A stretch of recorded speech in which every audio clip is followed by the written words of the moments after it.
são os modelos botânicos.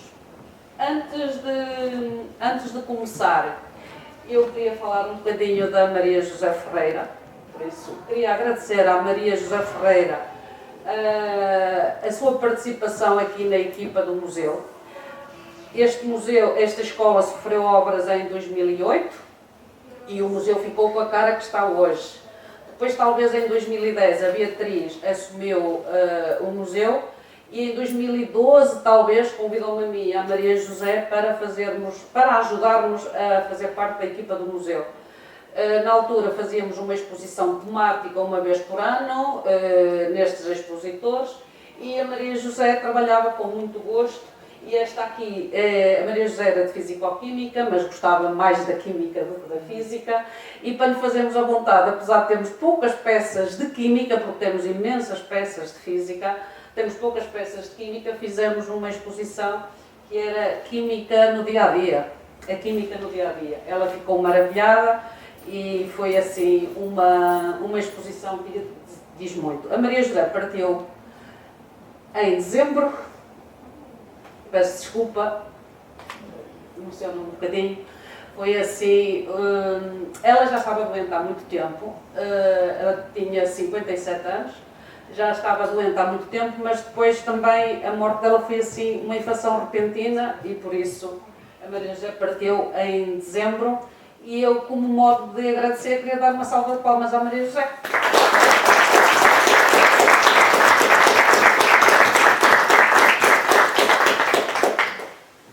Pronto, obrigada. Então, nós temos aqui imensas peças francesas, alemãs, mas o grande produtor das nossas peças é esta casa francesa, a Casa Deyraud. E este senhor, o grande criador desta casa, escreveu esta frase que eu acho muito interessante. A educação pelos olhos é que menos cansa a inteligência, mas esta educação só poderá ter bons resultados se as ideias que ficam gravadas na mente da criança forem rigorosamente precisas. Ou seja, os modelos têm que ser rigorosos ao mais ínfimo pormenor, para que o aluno fique mesmo a saber o que é que representa cada modelo. Eu tenho aqui representado então o modelo bidimensional desta plantinha, do Ranunculus, e depois um modelo tridimensional da mesma plantinha, quer dizer, do mesmo género, porque não temos bem a certeza qual é a espécie deste modelo tridimensional Prendel.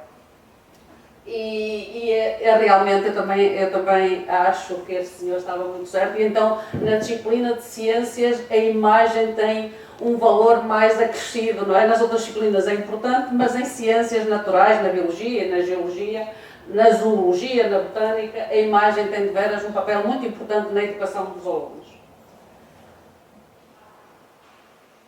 Como nós também gostamos um bocadinho, porque depois este PowerPoint também vai ser apresentado aos alunos, não falamos só das peças, como da outra vez não falamos só dos herbários, mas também falamos da história associada. E eu e a Rosa decidimos falar um bocadinho da origem da ciência da botânica, depois falar um bocadinho da ilustração na botânica e depois então apresentar alguns modelos. Ora, a botânica começou como ciência já no século IV a.C., não foi por Aristóteles, mas foi por um seu discípulo, o Teófrasto. O Teófrasto foi o primeiro a classificar as plantas em grupos, de acordo com as características físicas e a estudar as suas propriedades medicinais. Ele escreveu, naquela altura, 10 volumes sobre a história das plantas. História Plantarum, e 9 deles chegaram aos dias atuais, acho que um deles perdeu-se. Depois eu li, na minha pesquisa, que ele e o seu mestre, o Aristóteles, andaram por uma das ilhas gregas, então a recolher as informações sobre as plantas. Depois, claro que a botânica desenvolveu-se muito no século XVI com o aparecimento dos herbários. Contribuiu muito para o desenvolvimento da ciência, pela necessidade, os herbários tinham necessidade de incluírem as descrições das plantas e por isso as pessoas tinham que saber como é que eram as plantas para as descreverem e para estarem nos herbários. Então, o nosso primeiro tema, a nossa primeira palestra no outro período foi sobre os nossos herbários. Nós temos aqui 5 herbários maravilhosos, quem esteve presente ficou a conhecê-los.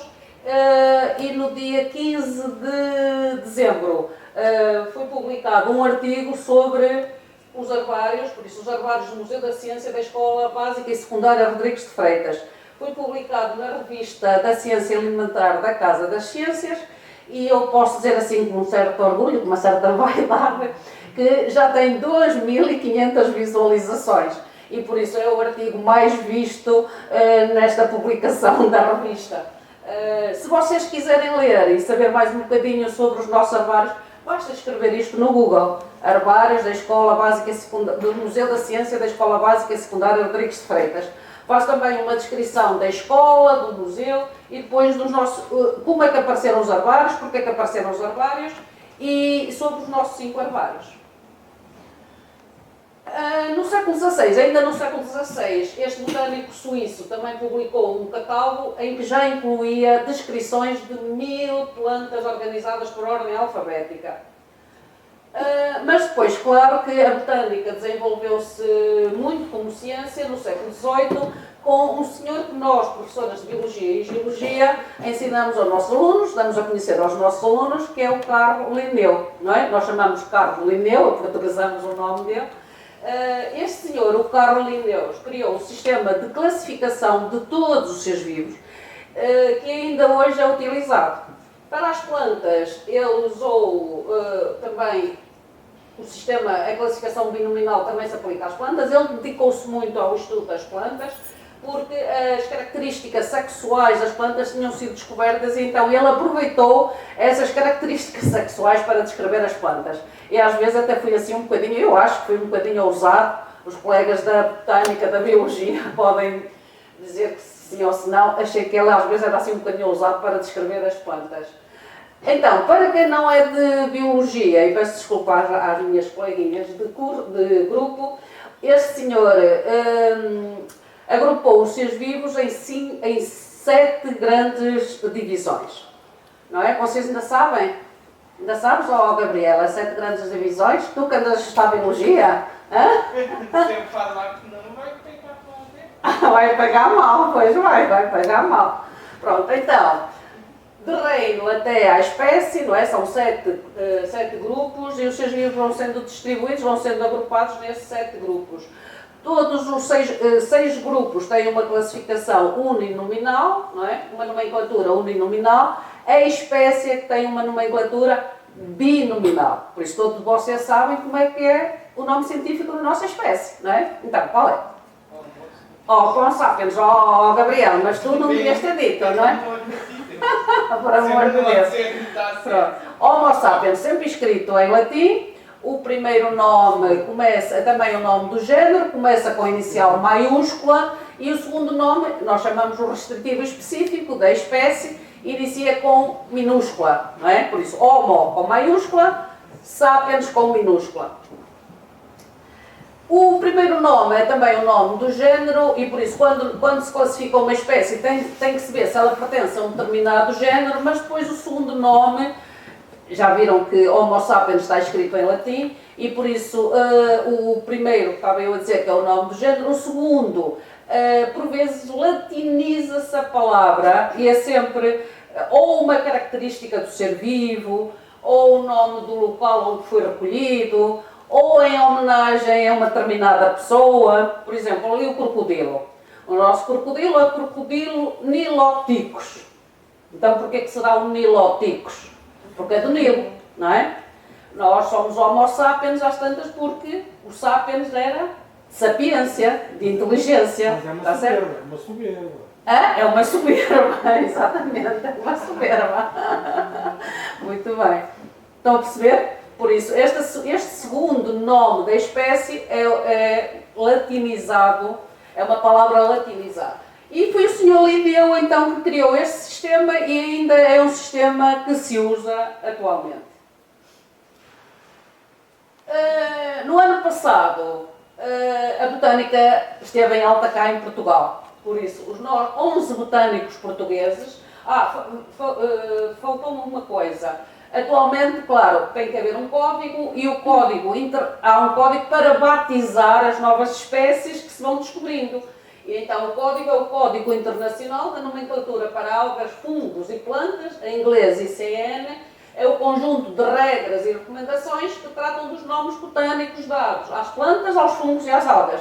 Até há uns anos era só para as plantas, mas agora, porque os fungos e as algas estavam separados, mas agora este código é para os 3 tipos de seres vivos, plantas, fungos e algas.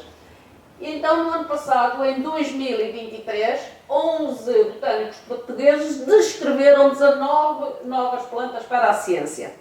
6 novas espécies, 8 novas subespécies, não é? Porque às vezes dentro de uma espécie ainda existe variações, e então vêm as subespécies, e 5 híbridos naturais. E híbridos quer dizer que é o cruzamento entre 2 espécies diferentes. Vocês, por exemplo, conhecem a mula, não é? A mula é um híbrido, que é o cruzamento entre um cavalo e uma burra, certo? E então, estas 19 novas plantas são oriundas de 7 países diferentes, foram descritas em 5 publicações internacionais, porque para serem aceites têm mesmo que também ser descritas, tem que aparecer o artigo científico, mas infelizmente 60% encontra-se ameaçada de extinção. Destaco uma que é de território nacional, a erva toira, é uma planta parasita, por isso é uma planta que não faz fotossíntese, ela vive à custa de outras plantas. É a Orobanche nepetaea, está ali representada no A e no B, foi visualizada só num pequeno azinhal nas imediações do Castelo de Noldar, em Barrancos. E esta planta parasita só uma espécie, que é a Mepeta multibracteata. Então estão a ver de onde é que veio o segundo nome da espécie? Não é? Por isso, o Nepetaea, Orobanche nepetaea, por isso aquele restritivo específico, vem do nome da planta que ela parasita. Esta planta é muito próxima de uma outra, da outra Orobanche, por isso 2 plantas que me estão a ver que pertencem ao mesmo género. Porquê é que eu sei que pertencem ao mesmo género? Porque o primeiro nome é igual, é o mesmo, está bem? Orobanche, que é o nome do género. Orobanche minor, esta fui eu que a fotografei, perto da Serra d'Arga, em Caminha. Eu, se olhasse, dizia que era a mesma planta. Mas estes senhores, quem a descreveu, diz que é uma nova planta, porque há mais, tem um maior número aqui nas florzinhas, não são sépalas, são brácteas. É assim, Manel, que se diz? É assim, não é? Tem um cheiro muito intenso e foi por causa do cheiro, tem aqui um lugar. Foi pelo cheiro muito intenso que foi descoberta e por esta cor amarela. E por isso estão a ver, está ameaçada de extinção, foi descoberta em 2016, por isso só foi publicado no ano passado. Está ameaçada de extinção, só existe mesmo naquela zona, só foi vista ainda naquela zona. Pronto, depois no século XIX, vocês já ouviram falar deste senhor, o Charles Darwin, por isso o Charles Darwin estudou a evolução de todos os seres vivos e também ele dedicou muito tempo. Aliás, eu penso que ele começou mesmo a estudar as plantas, porque um dos professores, o professor que ele mais gostava, era especialista em plantas, sabia muito de plantas e desenhava muito as plantas e tem representações de plantas fabulosas. Então o Darwin começou a estudar as plantas e uma das plantas que ele estudou foi uma das plantas que todos os ingleses adoram, ou são as prímulas. Por isso, ele estudou a prímula officinais, vendo o tamanho, eu ponho até aqui, o tamanho dos estiletes aqui nas plantas. Estão ali 2 desenhos feitos pelo Darwin e o que é engraçado é que nós temos este modelo aqui no nosso museu, modelo de prímula, e se vocês repararem é igual à qual? À primeira ou à segunda? Olhem para lá. À primeira, certo? Igualzinha à primeira. Até parece que o Darwin olhou para o nosso modelo, olhou para o nosso modelo para desenhar aquela planta. Pronto, então também, realmente com o Darwin, pois vocês sabem quem é que foi o Darwin e por isso as plantas também, a descrição das plantas e o estudo das plantas desenvolveu-se muito com o Darwin.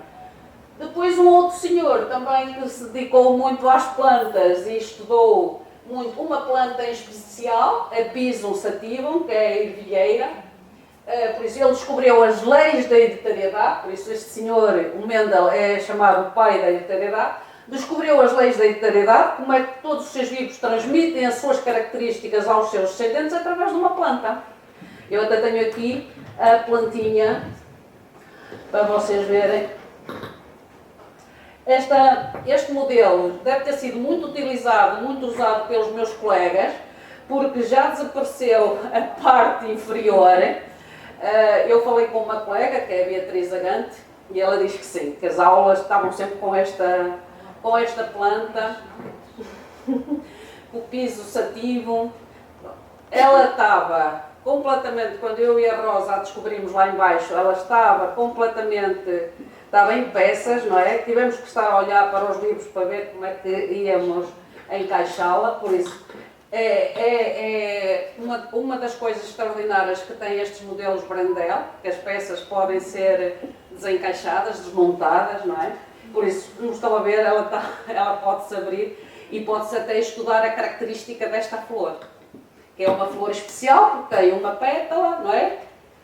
Outra, estas duas aqui, duas pétalas unidas, não é? E depois estas duas laterais, por isso são estas pétalazinhas características destas flores. Não os vou chatear com estes pormenores de botânica, aliás, que eu até nem sei muito, porque eu sou calhau. Eu sou da geologia, mas também estudei, também tive estas aulinhas de botânica no Botânico, não é? Onde é hoje a Galeria da Biodiversidade. Pronto, os alunos do 12º ano têm que estudar a transmissão das características e têm que estudar estas leis de Mendel, não é? Pronto. No século XX, a botânica expandiu-se para incluir estudos sobre biotecnologia, ecologia, conservação das espécies vegetais. Uma das plantas que é muito utilizada pelos cientistas é esta planta que estamos aqui, esta branquinha. Nós não a temos aqui nos nossos modelos, Arabidopsis, não é, meninos da biologia? Arabidopsis thaliana, oferece diversas vantagens nos estudos da investigação em genética e da biologia molecular. E foi a primeira planta cujo genoma foi totalmente sequenciado. Por isso, para quem não está familiarizado com estas designações, o genoma é todo o conjunto de genes que um indivíduo tem. Certo? E por isso saber todos os genes, a sequência dos genes, é um estudo que demora tempo. E esta plantinha foi realmente a primeira planta que teve o seu genoma totalmente descodificado. Uma outra planta também que é muito utilizada em estudos de genética, principalmente na transgenia, ou seja, na passagem de genes de uma espécie para outra, é esta que nós temos ali embaixo, depois podem ver, a Nicotiana tabacum, que é a flor ou a planta do tabaco. Para além do desenvolvimento da botânica como ciência, também teve que se desenvolver a ilustração na botânica, não é? Por isso, vocês sabem que os egípcios já ilustravam muito as plantas por causa dos seus poderes medicinais, farmacológicos. Ali no primeiro século depois de Cristo, de 40 a 90 depois de Cristo, apareceu este senhor também, o Pedânios, um grego, Pedânios Dioscórides, que já fez um tratado, não é, sobre a maneira de representar as plantas. Não vos quero assim chatear muito com isto. Este senhor, o Alberto Magno, também descreveu as plantas todas, mas realmente o principal, para além da descrição, é como é que nós vamos representar as plantas. O interesse pela representação fiel das plantas medicinais introduziu também um novo conceito de literatura, mais voltado para as imagens e para a descrição. A ilustração científica, então, remonta ao período renascentista europeu, do século XIV a meados do século XVIII, e surgiu com a constituição das ciências modernas. Os precursores da ilustração científica tiveram realmente uma grande importância para comunicar através da imagem. Destaquei aqui dois senhores, que é o Durrell e o Leonardo da Vinci. Este Durrell é muito conhecido cá em Portugal porque foi ele que desenhou o hipopótamo do Dom Manuel I. Não o hipopótamo, o rinoceronte, não é? Ele nunca viu o rinoceronte, mas pelas descrições que lhe fizeram, este senhor desenhou e que ele nunca tinha visto um rinoceronte e desenhou o rinoceronte. Mas se vocês olharem para esta aguarela, eu parece-me uma fotografia e não uma aguarela. Era mesmo ao pormenor e representava com muita, mesmo a natureza tal e qual como se observava. E depois, claro, o Leonardo da Vinci, para além de desenhar as plantas, ele descrevia, por isso ele tinha uma grande capacidade investigativa, não é? E ele investigava tudo sobre a planta e por isso os seus desenhos tinham sempre a descrição ao lado também das próprias plantas. Este é um quadro que existe na casa da minha irmã e eu quando vi assim, bem, vou tirar fotografia a este quadro, porque este quadro é mesmo bonito. Depois também apareceu o uso da gravura em metal e a possibilidade de transmitir o conhecimento através dos livros ilustrados. Por isso, a gravura em metal, os livros ilustrados, veio melhorar a percepção que as pessoas tinham sobre os seres vivos. Tenho aqui 3 ilustrações em metal, que é a posição do óvulo das plantas com flor. E por isso isto deveria ter que se saber, primeiro, no secundário, agora felizmente não temos que saber isto, mas os alunos olhando para estes modelos percebiam melhor então a posição do óvulo. E claro, a ilustração científica floresceu imenso, então no Renascimento, e claro que aumentou uma nova visão sobre o mundo. No final do século XIX, o ensino da biologia exigia, porque a biologia apareceu, realmente teve um grande desenvolvimento no século XIX, exigia materiais didáticos que permitissem observar as estruturas internas da planta. Já existia microscópio, mas naquela altura o microscópio era uma peça cara, não existia muitos microscópios, não era muito acessível.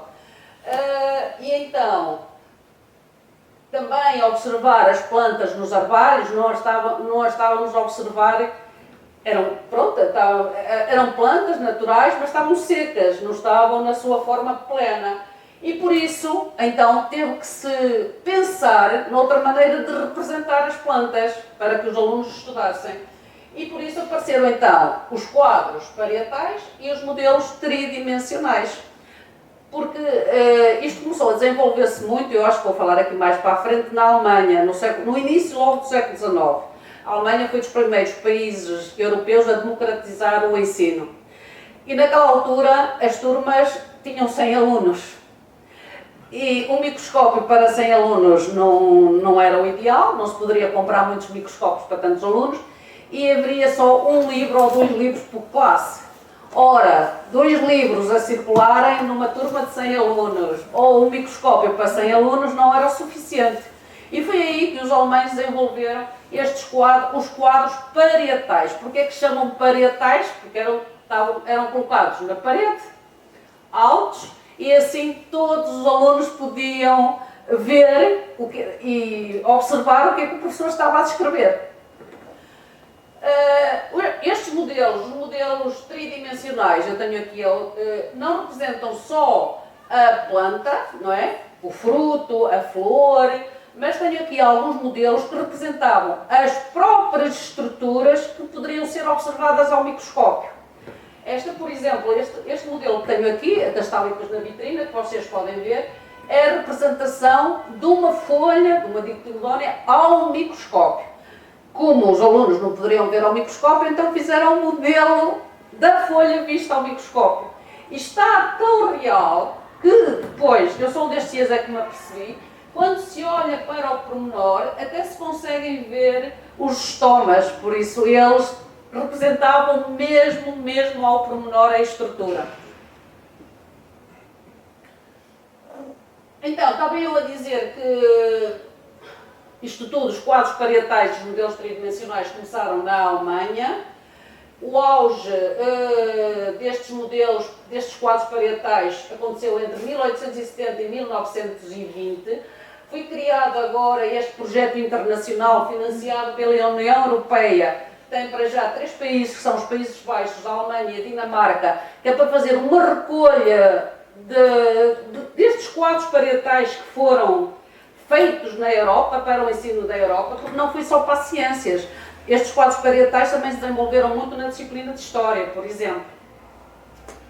Mas estes tiveram tanto sucesso, os quadros alemães, que depois foram expandidos para toda a Europa. E o que é engraçado, eu tenho aqui a fotografia de um que nós temos ali diante, eles ainda vinham todos em alemão.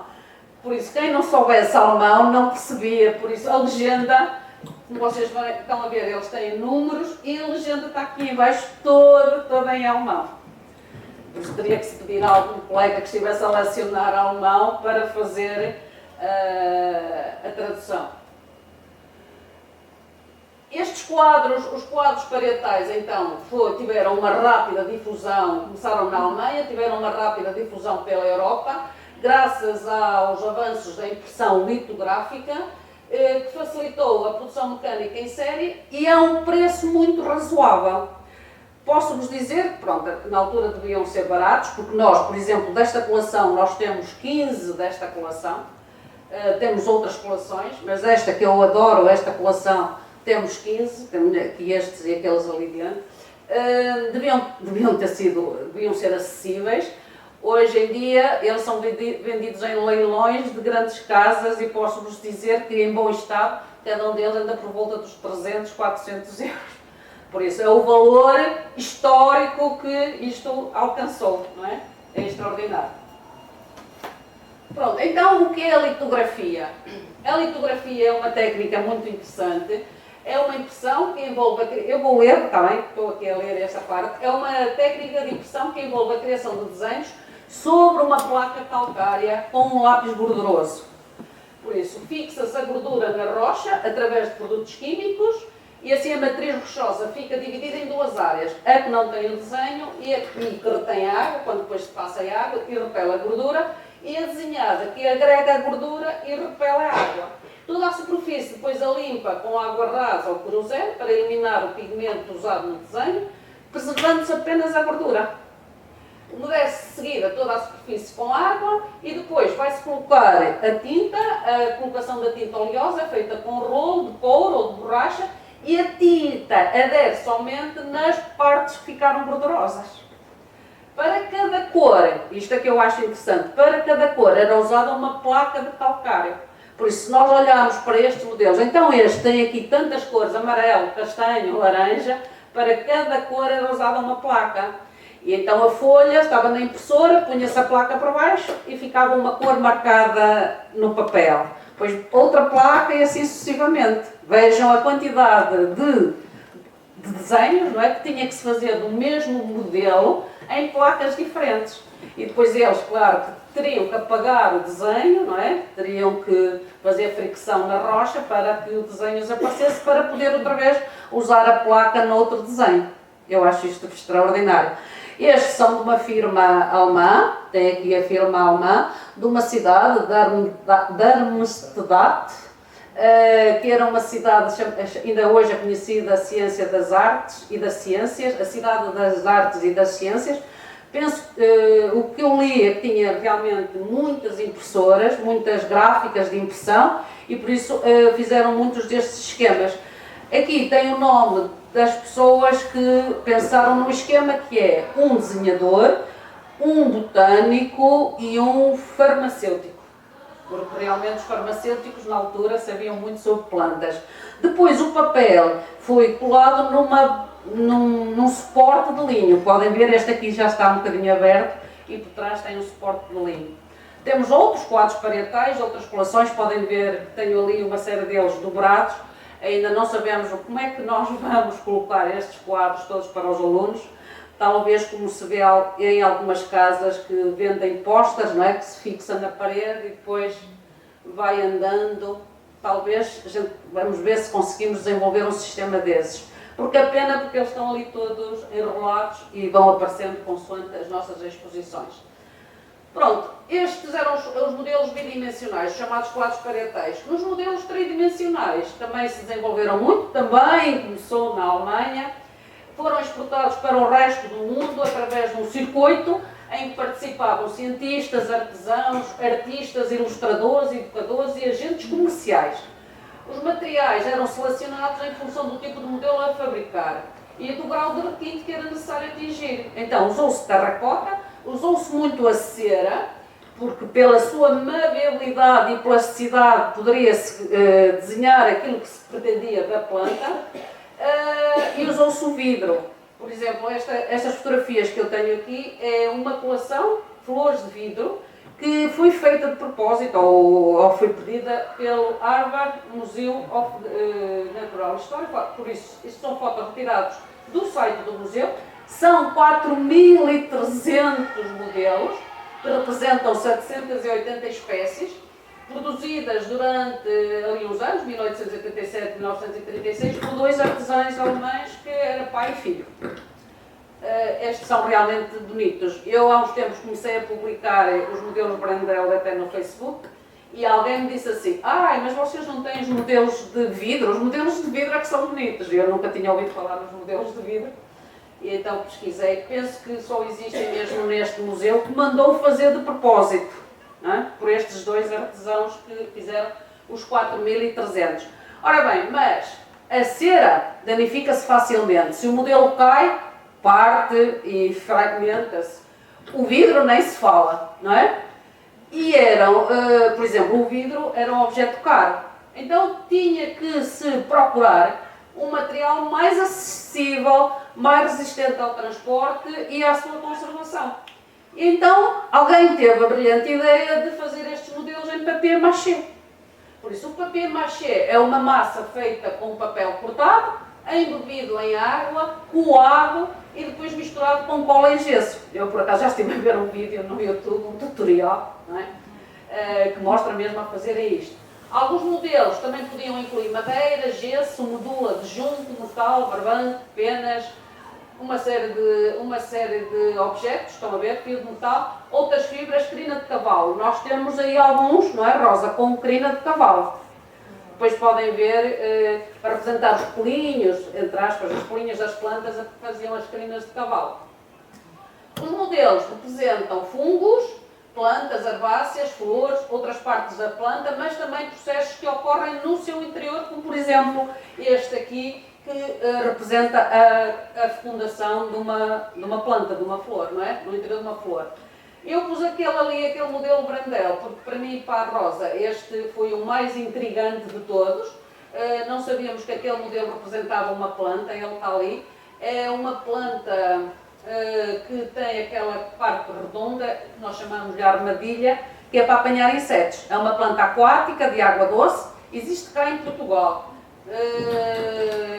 ali no Rio Volga, segundo o que um colega mesmo disse. E ela, a capacidade que ela tem de apanhar os insetos, essa força com que ela apanha os insetos, é mais, acho que 100 vezes superior à força da gravidade. É qualquer coisa de extraordinário esta planta. A primeira imagem é uma imagem do catálogo, porque eles faziam um catálogo, não é? E ensinavam os próprios professores sobre aquilo que estava, descreviam a planta, o que é que o professor teria que pesquisar para mostrar aos alunos. Este catálogo é de 1896 e vejam que já é um catálogo que tem esta fotografia a cores, lindíssima, lindíssima. Nós temos aqui algumas destas plantas que estão neste catálogo. Este catálogo, a doutora Cristiana do Hervário da Universidade de Porto fez-me o favor de o digitalizar e de me o enviar. Ajudou-nos imenso para classificarmos as nossas plantinhas. E depois foi a pesquisa em sites de museus, por exemplo este do Liverpool, tem uma grande coleção e por isso nós comparávamos as nossas com estas para ver a espécie. A Universidade de Coimbra também me ajudou, a doutora Ana Cristina Tavares, que é responsável pelo Jardim Botânico de Coimbra, também me deu algumas informações. Esta é uma fotografia que ela publicou uma vez no Facebook sobre os modelos Brandel do Museu de Ciência da Universidade de Coimbra. Olhando para eles são talvez um bocadinho mais antigos do que os nossos, porque os nossos, como estão a ver, a base é preta e estes aqui são de base castanha e eu penso que primeiro os Brandel começaram a fazer modelos para base castanha, utilizaram uma madeira diferente, depois é que passaram para a madeira preta. Por isso a maioria dos nossos foi adquirido quando foi construído este edifício. Está ali no catálogo de compra, tem uma série de modelos Brandel que foram comprados. Por isso, não sei se foram comprados novos ou se já vieram usados de algum lado, não temos essa informação. Pronto, os modelos Brandel foram caracterizados e apreciados especialmente pelas suas grandes dimensões. Eu até pus aqui este exemplo. Esta planta é uma planta pequenina, uma pática, que está sempre assim nas pedras dos muros, não é? Mesmo assim amarrada, muito mesmo pequenina, ali como aos musgos. E estão a ver, eu tenho que ir aqui. Aqui estão duas partes da parte sexual, vamos dizer assim, da planta. Por isso, aquele ali é o anterídeo, onde se produzem os gametas masculinos. Aqui é o arquegónio, onde ocorre a fecundação. E o anterídeo está ampliado 1350 vezes. É extraordinário. E o arquegónio está ampliado 1375 vezes. E também, para além destes dois, o aluno, ao estudar o ciclo de vida da planta, pode estudar pelos modelos. Por isso, nós temos este modelo, que é aqui esta parte feminina, tenho ainda ali o masculino, o gametófito masculino, e depois temos aqui o arquegónio, que é este, não é? E o anterídeo, que é cada uma destas coisinhas aqui amarelas que está no gametófito masculino. Por isso, estão a ver que o aluno poderia estudar o ciclo de vida de uma planta pequeníssima, porque está tudo muito ampliado. Depois, alguns exemplares também tinham a característica de poder ser desmontados e remontados às peças, acrescentando uma dimensão extra ao papel do modelo. Nestes dias tive aqui uma turma do 3º ano da escola ali embaixo da bandeirinha e os miúdos ficaram fascinados por poderem mexer e poderem montar e desmontar. Esta miúda, depois no fim, quando eles estiveram aqui a brincar com os modelos que poderiam mexer, no fim ela disse: eu quero deixar tudo arrumadinho. Posso ir outra vez mexer? Ela não queria mexer, mas estava a dar a desculpa que queria deixar tudo arrumadinho. Eu disse: podes, vem cá. Então ela veio outra vez. Eu disse: olha, eu vou tirar uma fotografia para depois publicar. Pode-me tirar pela frente, que a minha mãe deixa. Eu disse: não, quero tirar por trás, vamos ver assim, tu estás aí a mexer. Pronto, este é este modelo, que é a flor da videira. Olha, eu que sou neta de agricultores, filha de agricultores de videiras, nunca pensei que isto fosse uma flor de videira. Por isso, isto tem uma carapuça, tira-se a carapuça e depois pode-se realmente, estão a ver? Ela é toda desmontada, pode-se abrir e ver o interior da flor. Por isso, a miúda está ali a ver o interior da flor. Muitos deles são assim, facilmente desmontados, mas também facilmente podem-se montar novamente. Pronto, cada modelo, como vocês estão a ver, olhando para ali, é colocado a uma haste de vinho vertical, curvada, inserida num botão. Por isso aqui o amor perfeito, vê-se bem que houve ali aquelas curvaturas.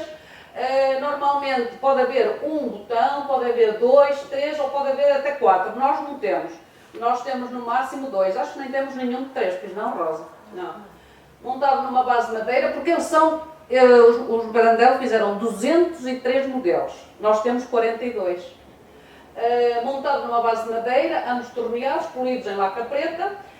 Na base são identificados por uma etiqueta de papel, como estão a ver, colada ou afixada na base, circular ou retangular. Apresentam a nomenclatura científica em latim. Aqui consegue-se ver, tem o nome próprio, viola, e depois o nome em latim. O nome comum em alemão, o nome da série, a ampliação do objeto. Alguns conseguimos ver, outros já não conseguimos ver, já está muito apagado.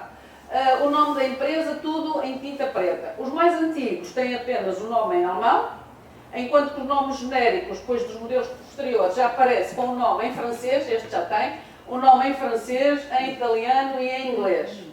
Média em média 50 a 60 cm de altura e a base entre os 12 e os 14. E são usados ganchos ou dobradiças de metal para abrir e fechar algumas peças. Por exemplo, nós temos aqui este, que é o Narcisos Poéticos. O Narcisos Poéticos, lá vem o tal nome, o Linneu. Porquê que chamou Poéticos? Porque vocês conhecem a história do Narciso, não é? E todos os poetas gregos descreveram a história do Narciso. E daí então, em homenagem a esses poetas, o Linneu batizou Narcisos Poéticos. E se você reparar, ele desmonta-se facilmente e o que é engraçado, abre-se aqui com os ganchos para se ver o ovário. Este é um ovário especial de uma flor, é um ovário que está abaixo das pétalas, não é? E conseguimos ver aqui o interior, os óvulozinhos e tudo. Encaixa perfeitamente aqui com os ganchinhos e por isso depois encaixa aqui na peça e cá está. Por isso muita informação, não só a informação que está mais visível, mas também a informação escondida, que lá está, que os professores depois poderiam mostrar. Mas tudo era explicado no catálogo. Pronto, há uma grande variedade de plantas, plantas herbáceas, insetívoras, nós temos 3 insetívoras, temos uma terrestre e 2 aquáticas, de produção agrícola como o milho, que está ali, o milho, órgãos reprodutores de flores, quer das plantas mais pequenas, quer de árvores, frutos, gametófitos, gametângios, como as aquáticas, os fetos. As espécies são normalmente autóctones da Europa, mas também há de outros continentes. E tenho aqui esta, a Receta odorata, que é esta terceira, que é oriunda da África. E eu fico assim a pensar porque é que eles também representavam, como é que eles conheciam já estas plantas, não é? E porque é que eles também a representavam. Seria talvez para dar a conhecer que existiam nos outros continentes outras plantas diferentes. Por exemplo, aqui temos estes 3 modelos da nossa floresta autóctone, o carvalho. Ali no carvalho tem a flor masculina e a flor feminina e depois os órgãos reprodutores do pinheiro. E depois também há modelos de fungos, também, nós temos 4 modelos de fungos, mas eu, imitando aqui o Joel Coetel, não vou debruçar sobre isso, porque isso são já outras peças, algumas histórias e futuras palestras que iremos apresentar. O Museu da Ciência da Escola, aqui o nosso museu tem no seu acervo 42 modelos da coleção Brendel. É talvez uma das instituições de ensino em Portugal com o maior número destas peças. Ali a Faculdade de Ciências tem muito menos. O Museu de Coimbra também tem menos, que ela acho que tem 20 e tal peças, e por isso nós somos das instituições com mais peças. Vocês têm lá em cima? No vosso museu? Tem algumas? Pois eu tenho falado com outras colegas assim do país e também têm 5, 10... Não sei porque é que nós temos tantas. Pronto, a inventariação já se encontra disponível no site. Quando se escreveu aquele artigo sobre os herbários, a revisora do artigo disse assim, estes herbários deveriam fazer parte da inventariação neste site. Só assumimos isto aqui há 2 anos, apesar de eu ajudar a Beatriz nos outros anos, mas não era eu a responsável, eu nem sabia que existia este site. Eu não sabia. Foi-me dado a conhecer por a pessoa que me fez a revisão. Pronto, agora os modelos já estão todos inventariados no site, também já tenho os herbários. Este site vocês podem visualizar de uma forma muito simples. Vão aqui ao nosso site da Escola Rodrigues de Freitas, e ali nos projetos clicam em Museu da Ciência e já vos leva diretamente ao site. Por isso até agora já temos quase 60 peças inventariadas, começamos este ano, de novembro até agora. Já fizemos um trabalhinho, não é, Rosa? Continuamos a fazer a inventariação, temos muito trabalho para fazer durante estes anos todos.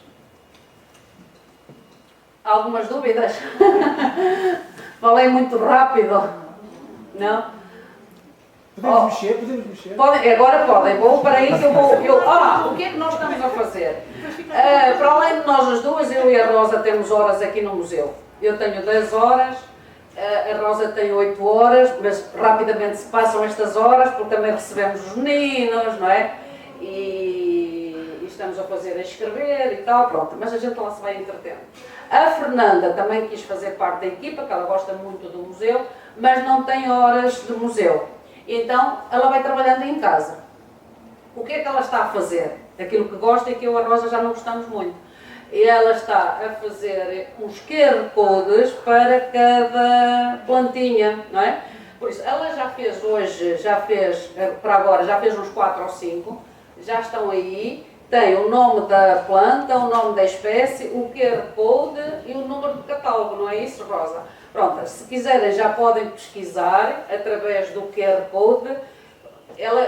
Só fizemos algumas só para ver se dá, se fica bem. Vamos experimentar agora com os nossos alunos e depois, se for para continuar, vamos continuar.